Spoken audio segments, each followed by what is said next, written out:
بسم اللہ الرحمن الرحیم۔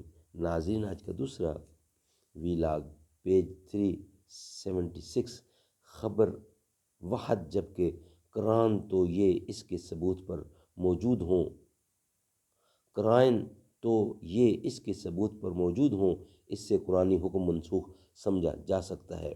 Vlog number 2۔ ناظرین، قرآن کریم کا ترجمہ، تشریح اور تفسیر آپ کی خدمت میں ہم پیش کر رہے ہیں۔ اس کا نام ہے معارف القرآن، جلد اول، سورۃ الفاتح سے لے کر سورۃ البقرہ، پارہ اول تا پارہ تیسرا، رکوع 8واں۔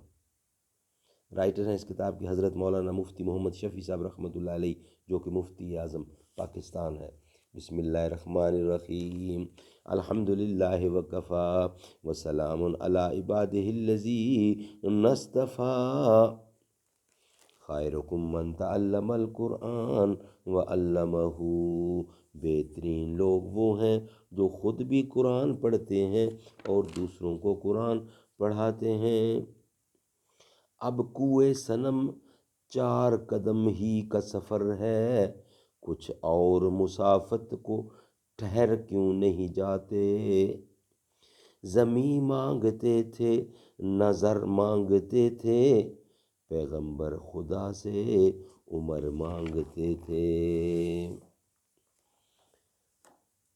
خبر واحد جبکہ قرآن تو یہ اس کے ثبوت پر موجود ہوں، اور اس سے قرآنی حکم منسوخ سمجھا جا سکتا ہے۔ بخاری و مسلم اور تمام معتبر کتاب حدیث میں متعدد صحابہ کرام کی روایت سے منقول ہے کہ جب رسول اللہ صلی اللہ علیہ وسلم پر تحویل قبلہ کا حکم نازل ہوا اور اس نے عصر کی نماز جانب بیت اللہ پڑھی، اور بعض روایات میں اسی جگہ عصر کے بجائے ظہر مذکور ہے، ابن کثیر، تو بعض صحابہ کرام یہاں سے نماز پڑھ کر باہر گئے اور دیکھا کہ قبلہ بنی سلمہ کے لوگ اپنی مسجد میں حسب سابق بیت المقدس کی طرف نماز پڑھ رہے ہیں، تو انہوں نے آواز دے کر کہا کہ اب قبلہ بیت اللہ کی طرف ہو گیا ہے، ہم رسول اللہ صلی اللہ علیہ وسلم کے ساتھ بجانب بیت اللہ نماز پڑھ کر آئے ہیں۔ ان لوگوں نے درمیان نماز ہی اپنے رخ بیت المقدس سے بیت اللہ کی طرف پھیر لیا۔ نویلہ بنت مسلم کی روایت میں ہے کہ اس وقت عورتیں جو پچھلی صفوں میں تھیں آگے آ گئیں، اور مرد جو اگلی صفوں میں تھے پیچھے آ گئے، اور جب رخ بیت اللہ کی طرف بدلا گیا تو مردوں کی صفیں آگے اور عورتوں کی صفیں پیچھے ہو گئیں۔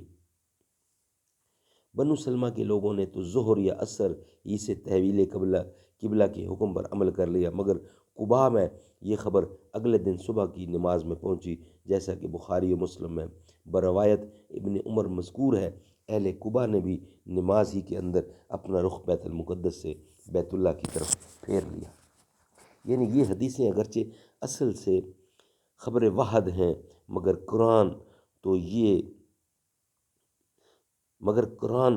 یہ کی وجہ سے اس نے درجہ توہر کا حاصل کر لیا، جو علم یقین کا موجب ہوتا ہے۔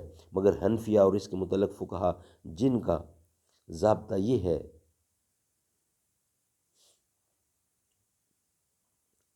کہ خبر واحد سے کوئی قطعی حکم منسوب نہیں ہو سکتا، ان پر یہ سوال اب بھی باقی رہتا ہے کہ اس حدیث کی شہرت اور تلقی بالقبول تو بعد میں ہوئی۔ بنو سلمہ اور اہل قباء کو تو اچانک ایک ہی آدمی نے خبر دی تھی، اس وقت اس حدیث کو درجہ شہرت و تواتر حاصل نہیں تھا، انہوں نے اس پر کیسے عمل کر لیا؟ جساس نے فرمایا کہ اصل بات یہ ہے کہ ان حضرات اور سب صحابہ کو پہلے سے یہ معلوم تھا کہ رسول اللہ کی رغبت یہ ہے کہ آپ کا قبلہ بیت اللہ کر دیا جائے، اور آپ اس کے لیے دعا بھی کر رہے تھے۔ اسی رغبت و دعا کی وجہ سے ان حضرات کی نظر میں استقبال بیت المقدس کا حکم آئندہ باقی نہ رہنے کا احتمال ضرور پیدا ہو گیا تھا۔ اس احتمال کی وجہ سے بقائے قبلہ بیت المقدس زنی ہو گیا، اس کے منسوخ کرنے کے لیے یہ خبر واحد کافی ہو گئی، ورنہ محض خبر واحد سے کوئی قرآنی قطعی فیصلہ منسوخ ہو جانا معقول نہیں۔ سبحان اللہ۔ ناظرین، دوسرا ویلاگ کمپلیٹ ہوا، انشاءاللہ آپ سے ملاقات ہوگی تیسرے ویلاگ کے ساتھ۔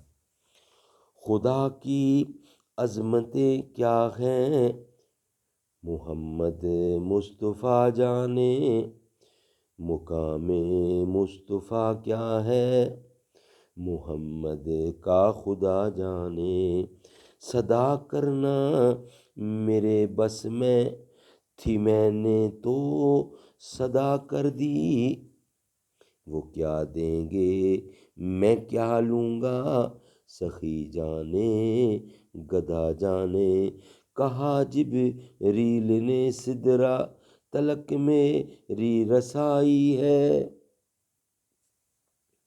کتنی منزلیں آگے نبی جانے خدا جانے، خدا کی عظمتیں کیا ہیں محمد مصطفیٰ جانے۔